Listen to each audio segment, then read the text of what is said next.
We're here in Krakow, Poland, visiting different places related to the history of World War II and the communist era.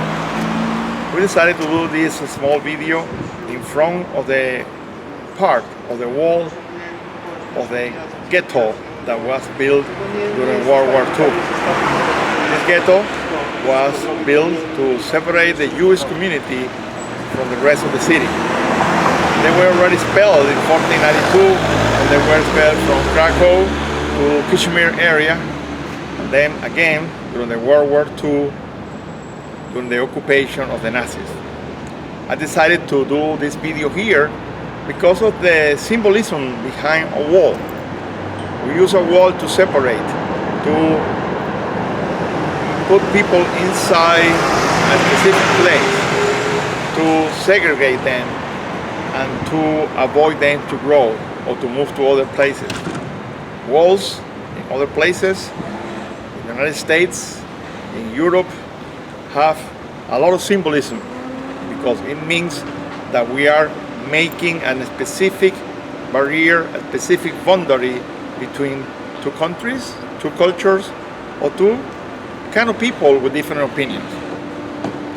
This part of the wall is a reminder that we want to make bridges flow like a river in a world that is diverse in culture, in politics, in economics, in religion, and we have to learn from these experiences that we don't want this to happen again.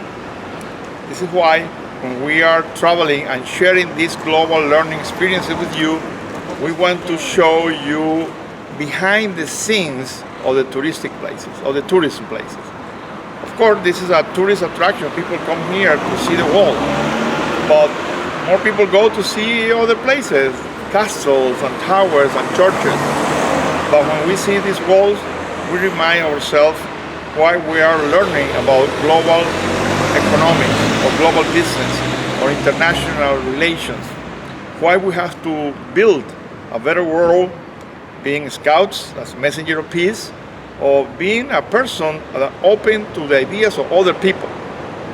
When we explore the world and we try to learn more about the external environment, this is one of the places that we want to visit and we want to know how in some periods of time people have contained other people behind walls for safety issues, for health issues, for whatever reasons.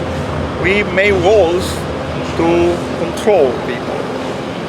We want to have no walls, no boundaries. We are a global society with one planet where we have to share all the differences that we have. This is where I would say that we're a big salad, that we add different flavors and colors to the mix. And when we explore the world, it is important to see what happened here during the occupation of the Nazis. There were many Jews exterminated. We're going to visit a concentration camp in Auschwitz and see what happened there. Learn from these lessons, from these pictures, from these experiences, and then bring them to today. After World War II, we saw that Poland was part of the communist bloc. They were part of the Soviet Union influence and leadership until here in Poland they started the Solidarity movement.